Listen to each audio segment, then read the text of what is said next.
Welcome everyone, and thank you for joining us today. My name is Chloé de Ruffray, and I'm thrilled to host this panel on longevity cities. Today's speakers are incredible experts in their field, and they also bring unique regional insights on longevity for us to learn from. Let's start the conversation with Raj and Alyaa, and Dr. Suzuki and Christal will join us in the second part of this panel. Raj, thank you so much for joining us today. You've recently joined the American Society on Aging as the Executive Director of the new On Aging Institute. ASA's mission is to develop the knowledge and skills of people working in age-related fields to improve the quality of life of older adults and their family. Previously to that, you were an Associate Director at the Milken Institute Future of Aging, focusing on aging and brain health policies and programs that support healthy longevity. Alyaa, thank you for welcoming us in your beautiful country. We're thrilled to have you here. You are the founder of a Dubai-based public policy think tank called the Longevity Think Tank, established during the COVID pandemic in 2020. Actually, this journey began with a personal story. At age 34, you were diagnosed with a rare illness. You transformed this challenging chapter into an opportunity, dedicating your lives to advancing health and longevity for all. Your commitment aligned beautifully with Dubai's aspiration to emerge as a beacon of longevity innovation. Alyaa, let's start with you. Dubai is positioning itself as a global hub for longevity, striving to make healthy aging accessible to everyone. Can you share more about this vision and what it means in practical terms? Assalamu alaikum. Thank you, Chloé, for welcoming me and for your kind note. And also, I would like to thank the organizers of the Dubai Future Forum and its leadership for inviting me to talk about this very important topic, I believe, to everyone, healthy longevity. Talking about the release of the book. So today, you can log into Amazon. There's a new book called Longevity Hubs, Regional Innovation for Global Aging by MIT Age Lab. I was honored to be reached out by Dr. Joseph Coughlin, the director of MIT Age Lab, to write a chapter on the UAE and Dubai as it's emerging to become a longevity hub, center for innovation, and also for practices globally. So by only reaching out to me, it is already identified as a longevity hub. The book also features some other hubs, hotspots, like Sao Paulo, Milan, Japan, Thailand, and we'll hear more about Japan today, also with Dr. Suzuki. It started with Greater Boston area as a project and then expanded globally. So I urge you to download, but bear in mind the time zones with the US, so it might be late in the evening. Also, I would like to give some perspective about the UAE. Aging is in place has been always one of the important and looked after agenda in the UAE, and especially directly by its leadership. As we care for our senior citizens, part of the culture, the context, but not only that, part of the policy making. Practically speaking, one very telling measure of a country's well-being is to see the residents how they age as they grow and live here. The UAE has the UAE aging takes many pathways because we have a heterogeneous society. We have 200 nationalities living there. So the process of aging and the rate of aging varies. And according to science, and there is a very famous paper called Hallmarks of Aging, which has 9 hallmarks, and now they released 13 hallmarks of aging, which all the scientists and researchers base their work on, either to solve the ageism problem or even reverse aging. Longevity is a very multifaceted topic, and we cannot finish it today in one session, but we'll touch base upon a lot of aspects on it. When it comes to healthy longevity, many people don't know that the UAE had already established a forward-looking agenda back in 2010 on making the nation healthier, living longer. And also they announced an overarching agenda called Centennial Plan 2071, which means the UAE, when it becomes a centenarian, when it will hit its 100th birthday, we aim to have a healthy, longer, happier living nation. When we look at the numbers, for the past 50 years, the UAE has developed when it comes to healthcare system, education, economic employment, economic growth. We did a lot in 53 years, and we also achieved the human imperative. So people live longer in the UAE, up to, it was 51 back in 1960s, and now it's 79 to 80, which is a great achievement. But the healthy life expectancy is still at 68. So there is an unmatched of lifespan also with health span, which we are trying to solve. Also, another aspect is the drop of fertility rate.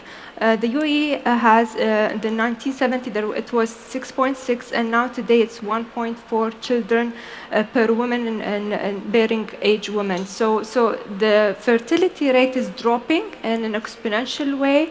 In 53 years, it's a lot. And also the good news is the UAE's population, which is 11% of the population are UAE nationals. The fertility rate is still above the average global rate, which is at 3.5 as per 2020, which is good.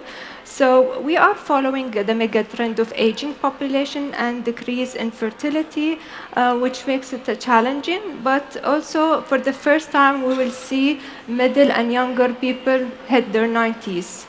It will be historical in the UAE, and we're trying to solve these challenges and coming up with innovative solutions. Raj, what is it like to age in a big American city in 2024? So thank you very much for having me here. And so is it on?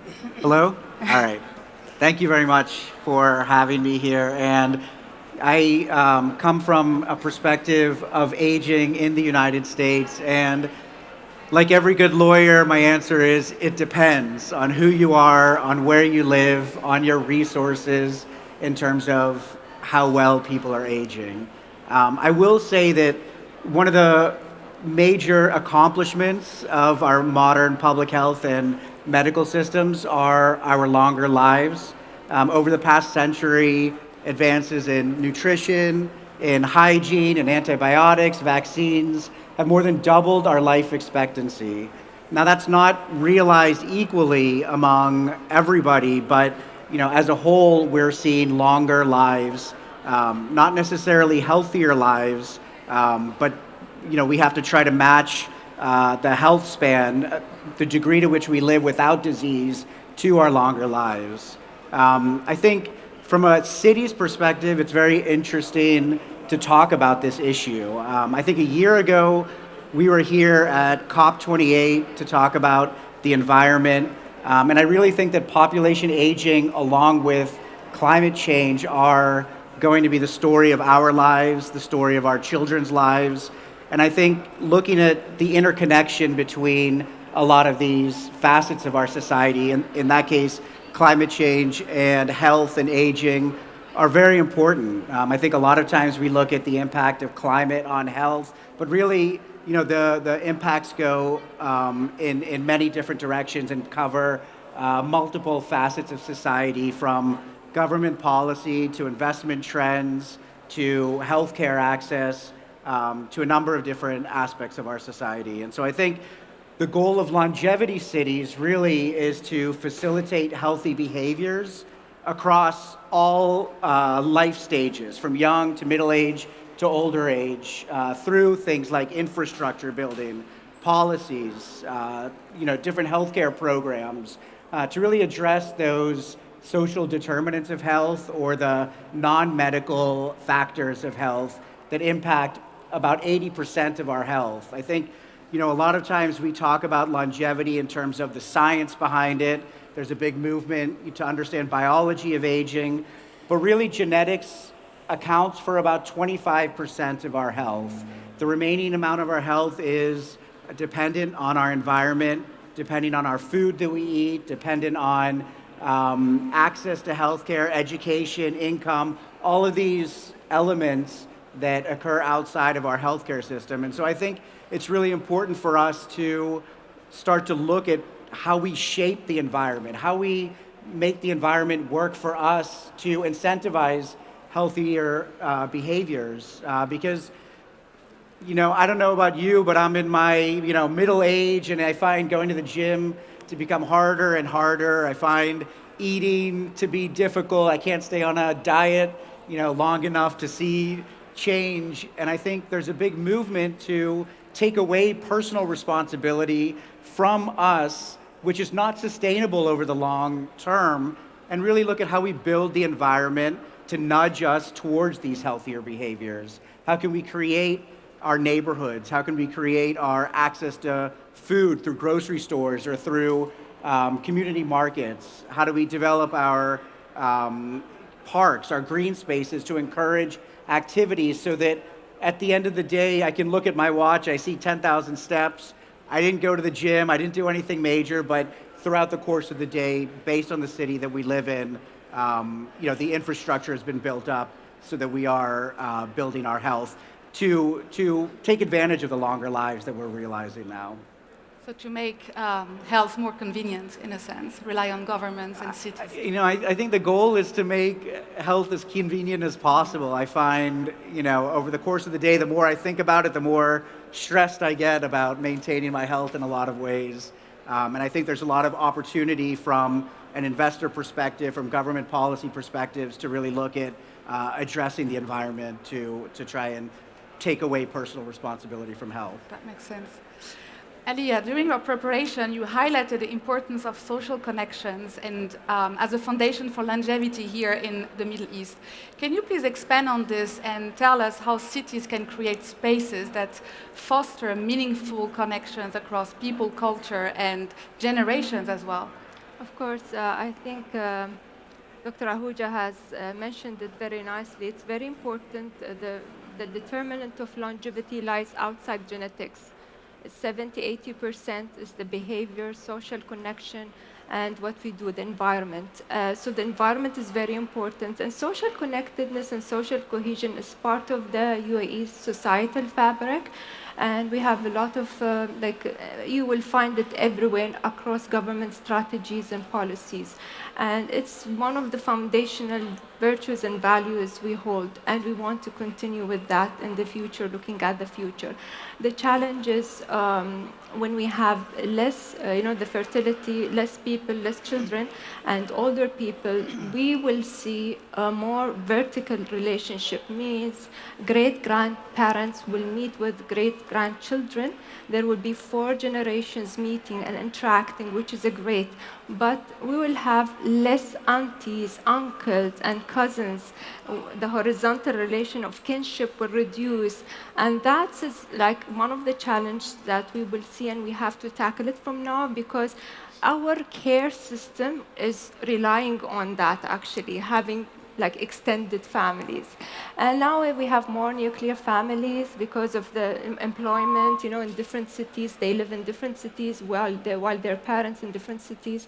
And the government worked on very important programs, bringing, the elderly with the younger generation to a closer proximity. For example, when they do the housing planning, they see where the family could live together or in the same neighborhood.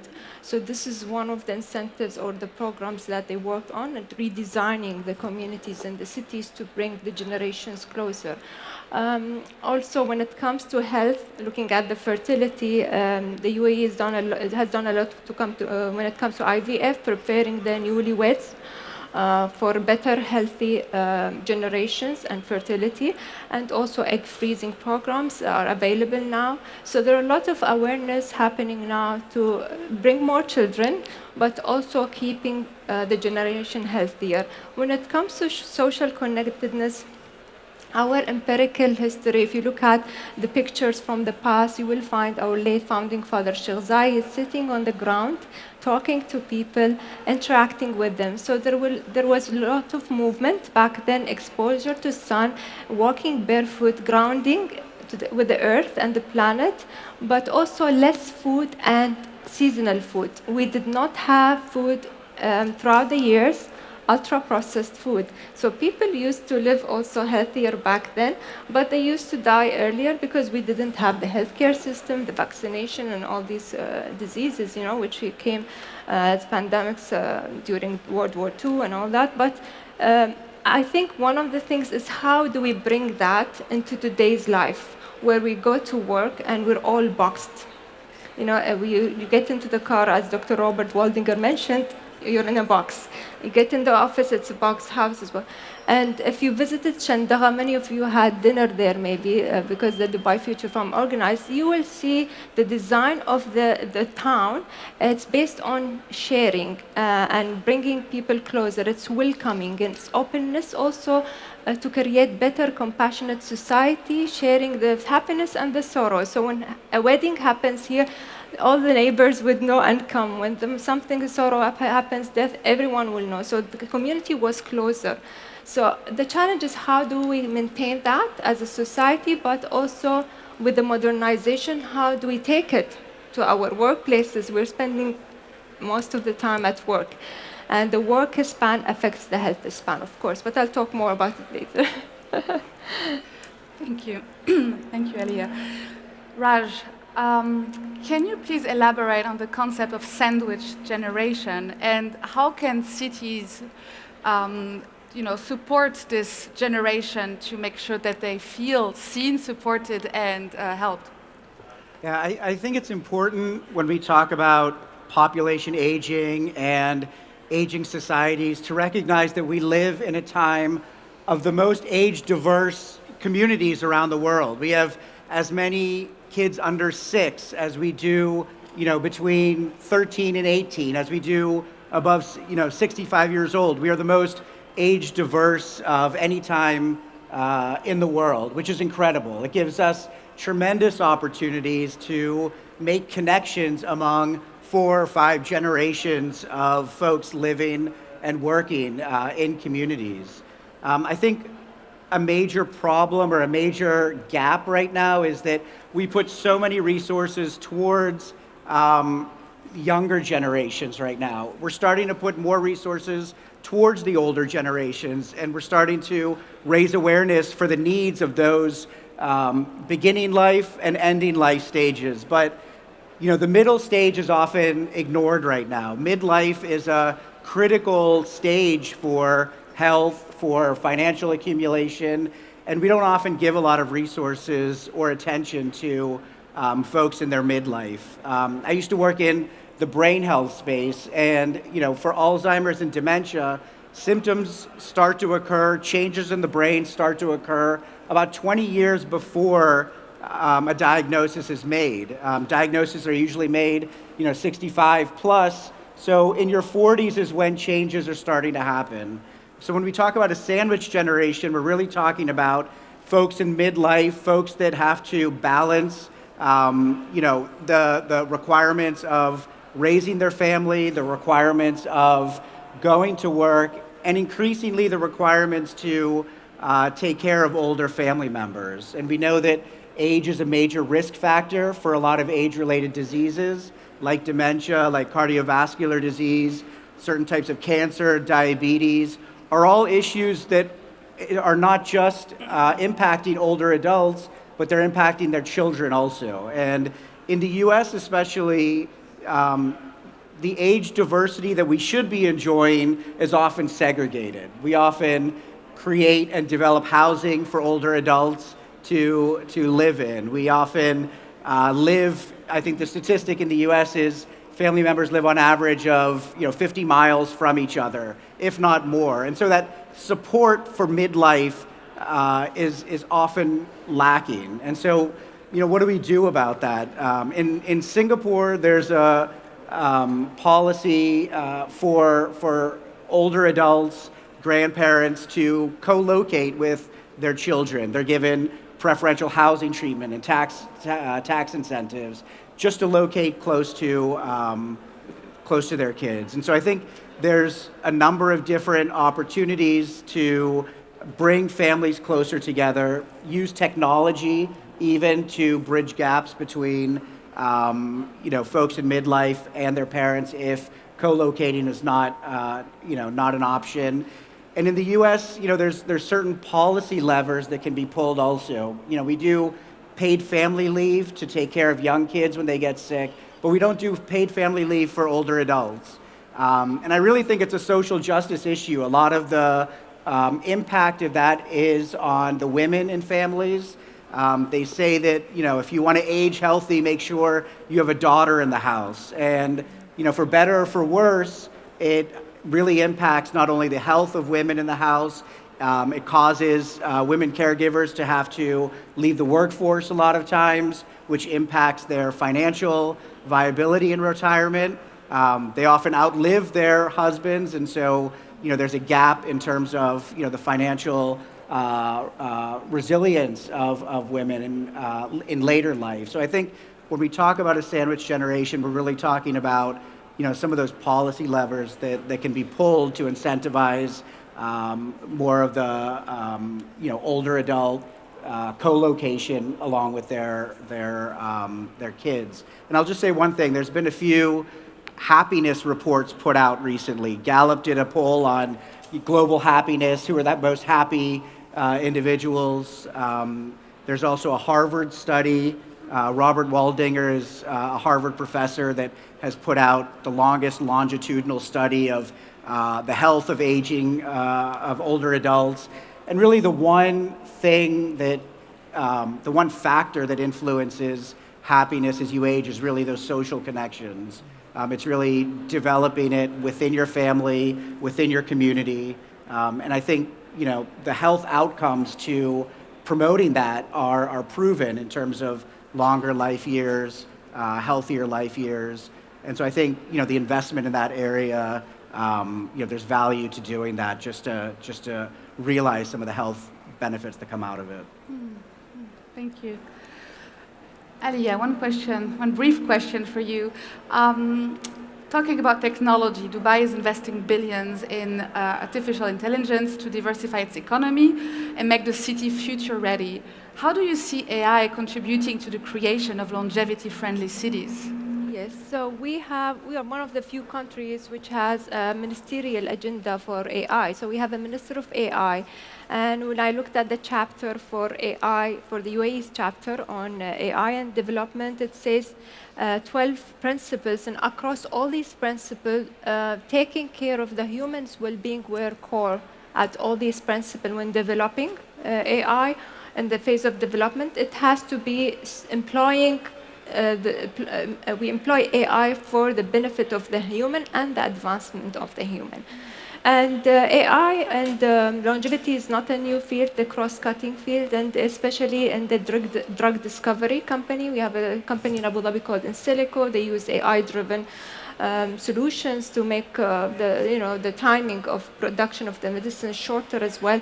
There are different models. Abu Dhabi, when it comes to innovation in AI, Abu Dhabi has done a lot, but also across the UAE, there are more and more investment coming in. I do impact investment, so I bring investors, private equities, VCs with entrepreneurs together and look at the impact when it comes to healthy longevity. I match them. So there are a lot of, since I established my think tank, all that what I'm getting is investors' requests, to be honest. So AI is doing, and it's the future, it's the future. And we need to have more preventative medicine. There is predictive wellness. Dr. Lee Hood is one of the leading scientists. He can predict your wellness and longevity and health for the coming 20 years. So it exists. The models are existing, but how do we advance them and how we look at the ethical part of it as well. And we've seen a lot of robotics working on the cognitive side with dementia patients, for example. So bringing all these tools and technology is very important. Dubai and the UAE has the wisdom and the political will and the mindset to be the first country to do it and take things forward and be the lead in this area. Amazing. So to wrap up, I'd like to ask you two final questions. Raj, how do you envision an ideal longevity city? How does it look like? Yeah, I mean, sitting here in this environment, I would replicate a lot of these public spaces for engagement of the community. I think when we talk about longevity cities, urban environments of the future, I really think it is about, developing the infrastructure in partnership with urban planners, architects, engineers, government policymakers to make the healthy choice easier. I'll go back to, creating walkable spaces. There's a movement towards creating 15-minute cities so that wherever you live, you're in access to healthcare services, grocery stores, everything that you need within 15 minutes. In Singapore, there's a mandate to cover all public streets with shade and trees and have that be almost 80% coverage. All of those things help to make, our lives and making those healthy choices easier. And I think, to the degree that we can reframe a little bit, when we talk about longevity as lifespan or health span, I think there's also an opportunity to create connected intergenerational cities where culture can be passed down throughout the generations in a seamless way. And I think there's opportunities to create those public spaces and infrastructure to help facilitate some of that. And so, as a conclusion, you've both dedicated your career to healthy aging and longevity-focused policies. On a personal level, how do you stay healthy and balanced? What are your top 3 do's and don'ts? Alyaa, you want to start? So, yes, sure. So because I have experienced a rare disease, so I'm being very conscious about what I eat. So I don't have a concept of meal. I do food as a meal. If it's dates, nuts, then that's my meal. What goes into my stomach, food, is the meal. And I try to move more and sit less. As well as, so there is a saying in Arabic, في الحركة بركة, there is a blessing in the movement. So I try to embody that in my day-to-day life. I make sure I have friends Saturday brunch. I make sure I have family Friday dinner. So I do also socialize. So these are my things. And I love sun, and I'm blessed to be born here. So I don't mind the heat, to be honest. What about you, Raj? I think Alia's done much more than I have in terms of helping my longevity. I've cut back in terms of, going to the gym and diets, to be honest with you. I've, maintained physical activity and really tried to focus on, endurance and social connection. But I've tried to do it through, coaching my daughter's soccer team. She's 9 years old. So over the past 3 years, I've coached them. I run along with them. I engage with the younger generation. I engage with the parents, 2 or 3 days a week. And so I think it's important to incorporate those healthy behaviors into just, your everyday life to the extent that you can.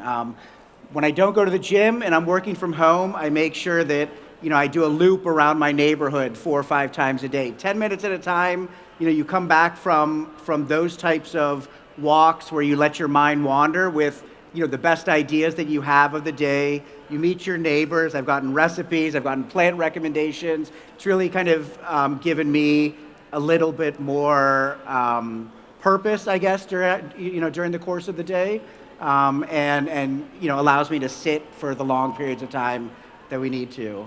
But one more thing. I don't do it, but I was talking to some friends about all of these things. Should I take metformin? Should we increase protein? Should we walk? Should we, take these different drugs? And, my friend said, the one thing that you can do to increase longevity and health is to get a dog, which I thought was interesting. You can get a dog, take him for a walk, you meet people along the way, you have purpose, feeding the dog. So I think it's to the extent you can find your own dog through a community community garden or something like that, that incorporates a lot of these healthy behaviors. I think that's, generally an easy, stress-free way to build health and longevity. That's a great advice. Thank you so much for your contribution and all your insights. Let's now welcome Dr. Suzuki and Christal on stage. Yeah. Please.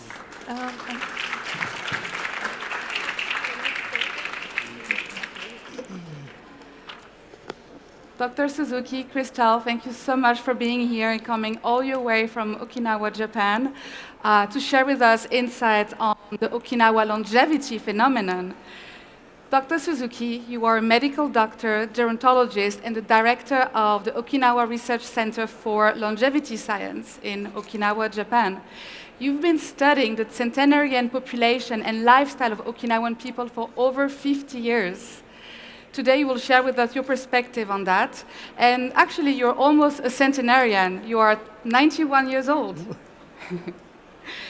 Christal, you are an Okinawan longevity specialist, and you're also the founder of High-Tai Corporation, which is an online shop selling Okinawan health products worldwide. So, Dr. Suzuki, let's talk a bit about the centenarian lifestyle. One key aspect of your work is resilient lifestyle. Yeah. What is resilient lifestyle? Can you explain us? Let me first, before he answers his question, he wanted to show you all a picture today. It's going to be related to his answer. We didn't get to show it on the big screen, but he wants everyone to take a look. This is a picture of him 30 years ago with another researcher and a super centenarian who is 110 years old. So you could pass it around and take a look while he answers. I'm a Dr. Suzuki, but 91 years old now. That's why I cannot say such a quick speaking. That's very slow now. And I only format, and I have to ask me to only 5 minutes talking about the resiliency lifestyle and also the ikigai. That very difficult to say everything in only 4 minutes. That's a great shopping.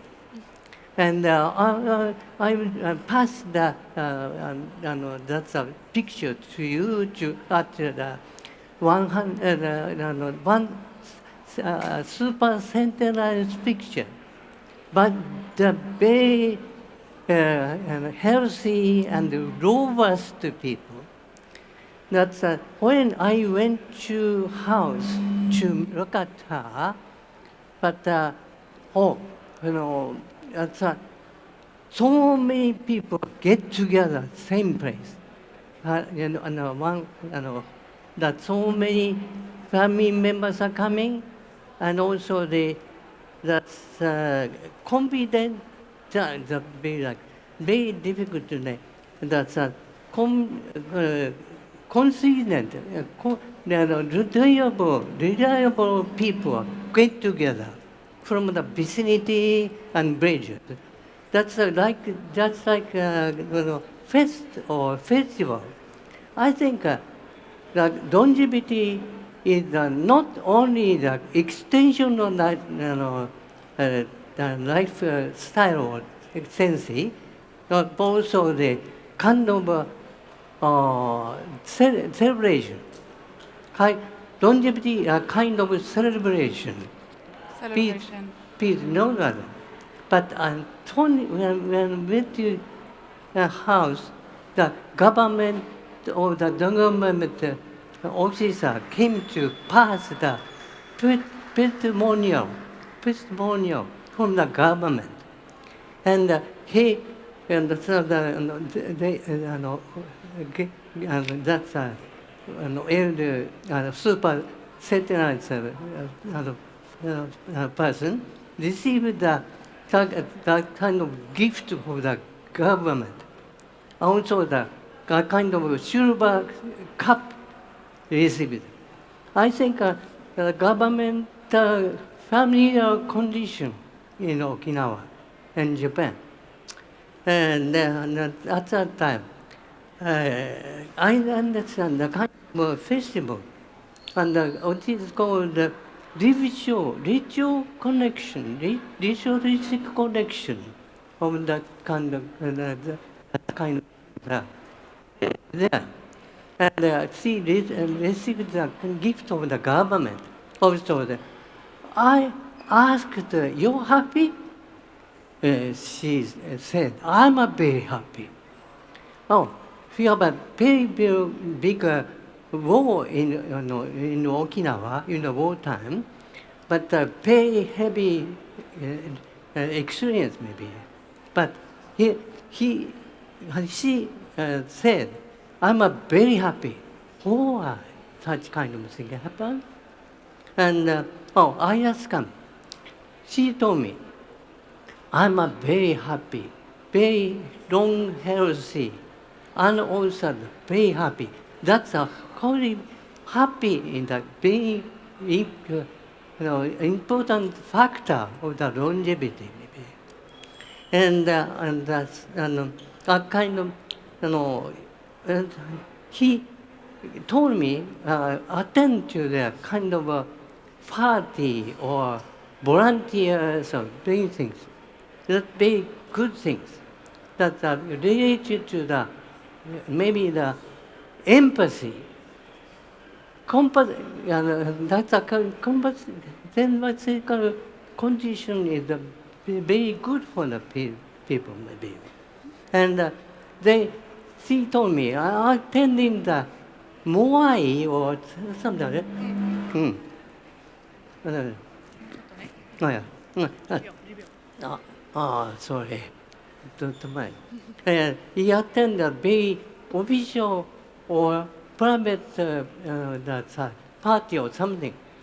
And that's kind of, if you ask the question at that time, and he denied to reduce that kind of thing. That very important sign of the resiliency.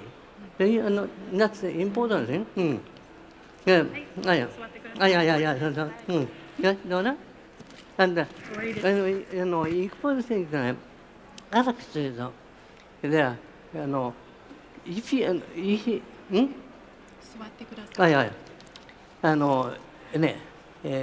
if you,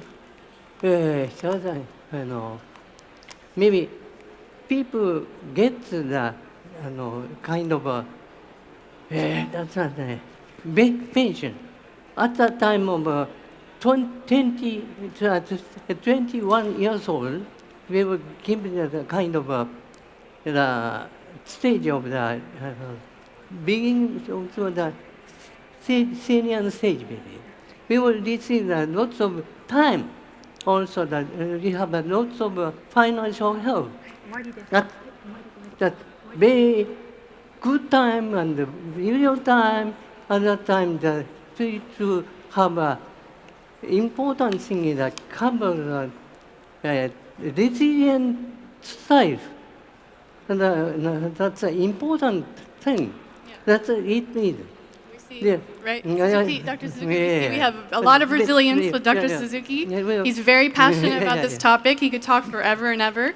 But he was talking about how the supercentenarian has a very resilient lifestyle. It's all connected to celebration, because in Okinawan culture, they celebrate long life, especially after going through World War II, one of the bloodiest battles, the Battle of Okinawa. Even though she experienced that, she kept telling Dr. Suzuki she was very happy. So she showed that resilience up to 110 years old, despite her experiences. Yeah. I'm sorry. Too much talking.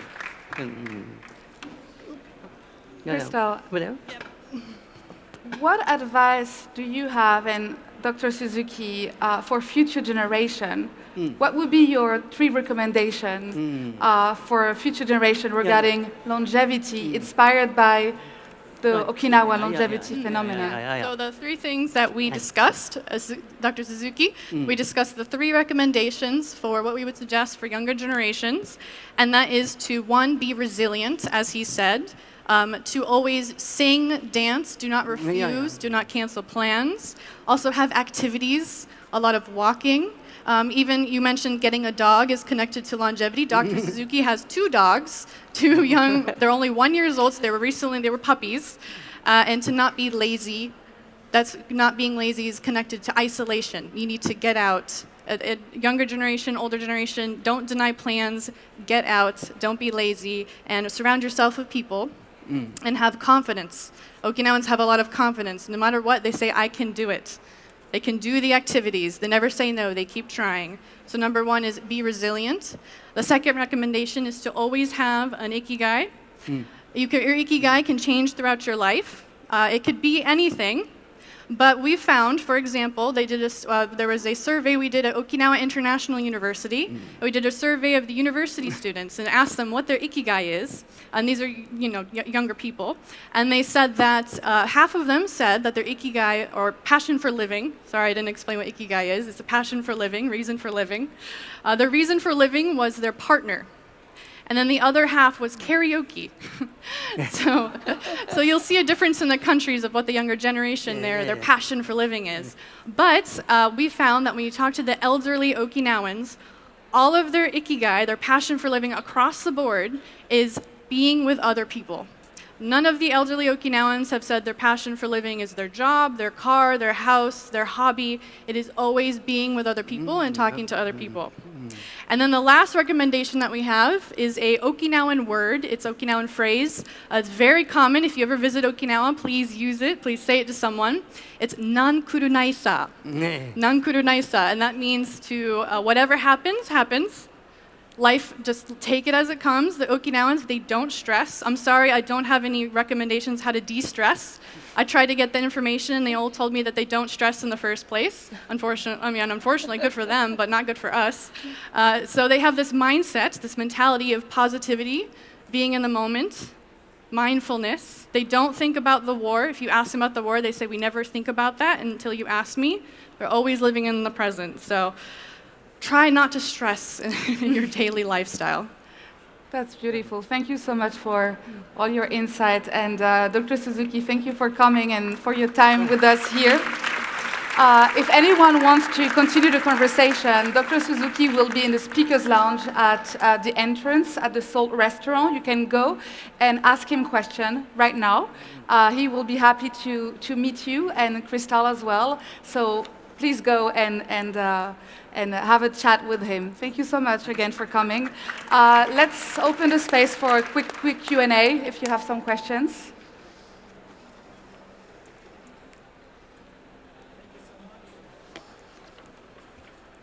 Thank you so much for Dr. Suzuki and the talk. So I ask my question on behalf of Healthgivity Nation, which we have more than 40 ambassadors in 40 different countries now.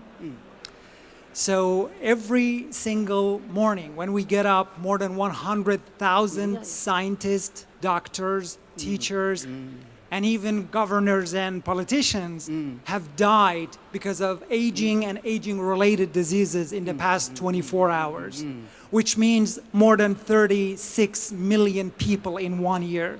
During COVID, we totally had 15 million deaths, which was terrible. But this is just equal with 5 months of the aging diseases that people are actually killed by this. So my question to you is this. You're talking about the longevity cities. Why not longevity governments? So during COVID, all humanity, governments, organizations, scientists got together, and we did something in 2 years that it took 10 or 15 years, because there was an urgency for that. So why governments do not have that urgency for treating aging in that level, and we are witnessing a lot of death because of the aging itself and aging-related diseases. What is the reason, and what we should do about it? Thank you. Yes, I would like to thank you for the question. I would like to quote a very famous geroscientist, Dr. Neil Berzeli. Whenever I meet him, I take lots of insights from him because he's in the field of research. So he said the best thing is to live long and die young. Means we compress the morbidity. If we can, in the UAE, people, they have 10 years or more in ill health. And as government, if we reduce that to 2 years or even dying, sleeping and dying is the best thing. If you sleep and you don't wake up and when you're old, in 90s and 80s, that's the best death. But we need to also compress the pain. It's very painful to have 11 years in ill health. I think you touched upon a very important aspect. I think governments are looking at it, and I think longevity, starting from now, seeing the future, it will be one of the biggest topics because there is a burden on the healthcare, and we need to find a new preventative. That's why they're shifting more to preventative healthcare rather than ill care. Also, one thing is making it affordable and accessible for all. I met with Judy Gibson. She is second ranked in Rejuvenation Olympics, where they reduce their biological age through strategies, intervention and strategies. So Brian Johnson is one of them. He was ranked at some point first, and Julie was second. Julie is a normal person whom I can resonate with. She's a mom. She has a teenage boy, and she has a mom who is suffering dementia. She was living in Dubai and then moved back to Arizona because to take care of her mom. She's a sandwich generation caregiver. And she spends only almost $150 a month to just take care of her health and improve her health span, and she was able to do that. Versus Brian Johnson, a tech billionaire, whom I don't see every day. I would see him on screens mostly, and he spends $2 million a year. And he has a full team dedicated for him, but less social connection. He doesn't socialize a lot. So if you see, we need to have more of Julie and across countries for the entire population. And it doesn't take much. Yeah. And we have great examples from Japan, US, on how we can basically amplify the accessibility and affordability and make longevity equity for all. I would maybe just add to that also that I think traditionally we focused a lot of our research on individual chronic disease identification and treatment. And I think as we start to build out and develop our understanding around the biology of aging, how aging factors, are underlying risk factors for a whole number of age-related diseases, I think we're starting to see the research, starting to see the investments, starting to see some treatments emerge around our better understanding of the biology of aging as a way to prevent or lessen the risk that age poses towards those diseases. And I would say that there are a couple initiatives that are excitement. The X Prize right now is a $101 million prize focused on developing aging therapeutics. They developed $101 million to make sure they outdid Elon Musk's $100 million X Prize. So that's a, I think, 7-year contest that will be focused specifically on developing therapeutics to reduce the risk of age-related diseases. Also, Evolution in Saudi Arabia, also they're investing a lot on therapeutic. $1 billion a year towards aging research specifically. And just the number of investment vehicles that are going into developing more of that understanding of biology of aging. A lot of the AI that's developing to identify what those population characteristics are that can respond to aging therapeutics is another exciting area also, because the development of treatments is high, it's very costly, very risky, and so I think as the data sets start to emerge, as our understanding of who will benefit from what treatment starts to emerge, some of that cost and risk will go down also, and we'll start to see hopefully some of those therapeutics coming to market. I'd say something. Now, we have so many frail elderly. That's a problem. To stop frail, we have a residency life and also the ikigai, very good thing to stop frailty, to have a very thriving life maybe.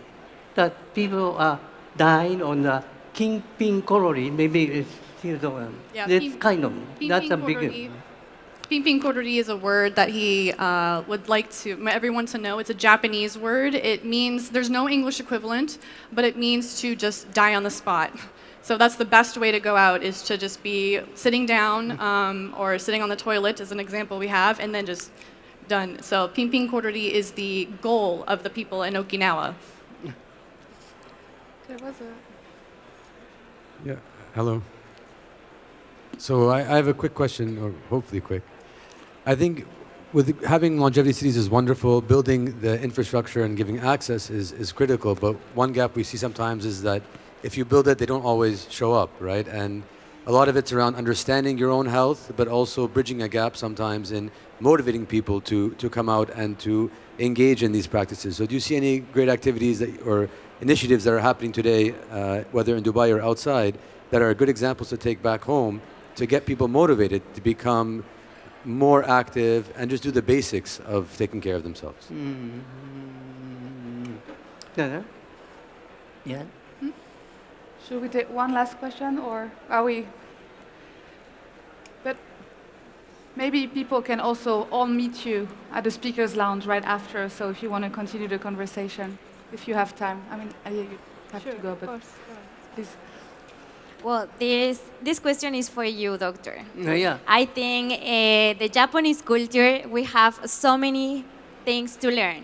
And I think now we are just more focused about the artificial intelligence and how the system and what are the things that we have to create to get longer.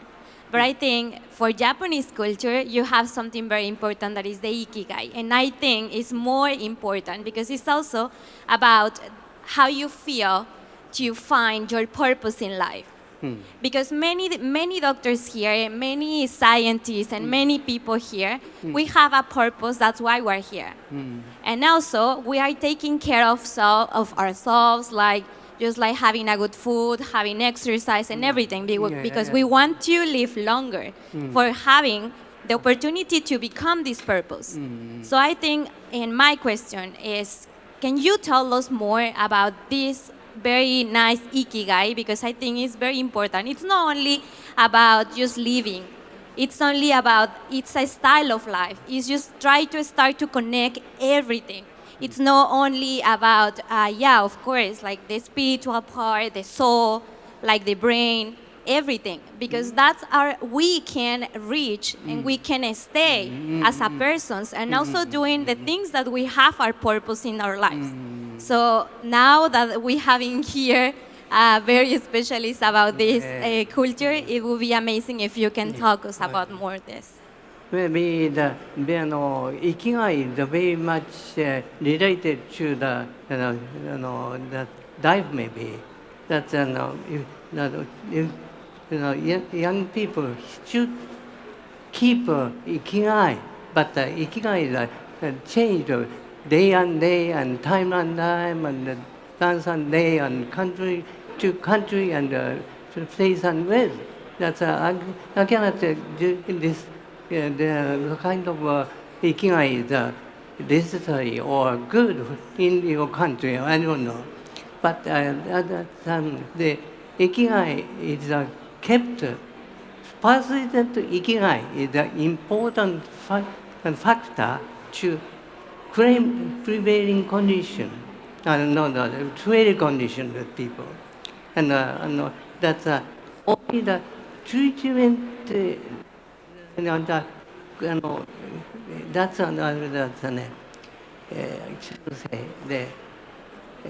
the prevention of the very condition is more important to So the main goal of having the ikigai is to prevent the frail condition, to live a long, yeah.